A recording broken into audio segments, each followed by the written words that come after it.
മലപ്പുറത്ത് ആരോഗ്യവകുപ്പ് control room തുറന്നു. രോഗലക്ഷണങ്ങളുള്ള 10 പേരുടെ സാമ്പിൾ എടുത്തു. മഞ്ചേരി മെഡിക്കൽ കോളേജിൽ നിന്നാണ് സാമ്പിൾ എടുത്തത്. മരിച്ച യുവാവിന്റെ മൊബൈൽ ടവർ ലൊക്കേഷൻ കേന്ദ്രീകരിച്ച് സമ്പർക്ക പട്ടിക തയ്യാറാക്കാനുള്ള നടപടികളും അന്തിമഘട്ടത്തിലാണ്.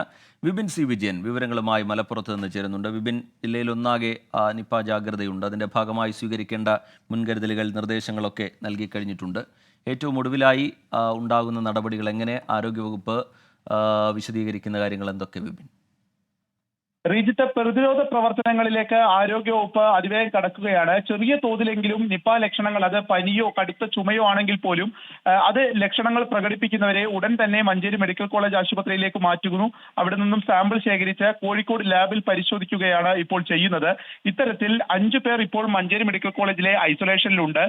ബാക്കിയുള്ള 5 പേർക്ക് ചെറിയ തോതിലാണ് ഈ ലക്ഷണങ്ങൾ കാണിക്കുന്നുള്ളത്. അങ്ങനെ മൊത്തം 10 പേരുടെ സാമ്പിളുകളാണ് നിലവിൽ ശേഖരിച്ചിരിക്കുന്നത്. ഒപ്പം തന്നെ ഈ മരിച്ച 23-കാരന്റെ കോൺടാക്ട് ട്രേസിംഗ് അതിന്റെ ഒരു അന്തിമ ഘട്ടത്തിലാണ്. അത് വെല്ലുവിളിയാണെങ്കിൽ പോലും അത് പുരോഗമിക്കുകയാണ്.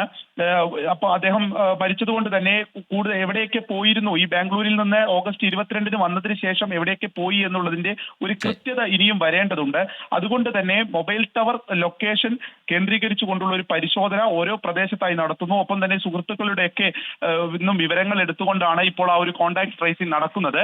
നിലവിൽ 151 പേരാണ് ക്വാറന്റൈനിലുള്ളത്. ഈ പട്ടിക വിപുലീകരിച്ചതിനു ശേഷമായിരിക്കും, കൃത്യത വന്നതിന് ശേഷമായിരിക്കും റൂട്ട് മാപ്പ് വിവരങ്ങൾ നൽകുകയായിരുന്നു മലപ്പുറത്ത് നിന്ന്.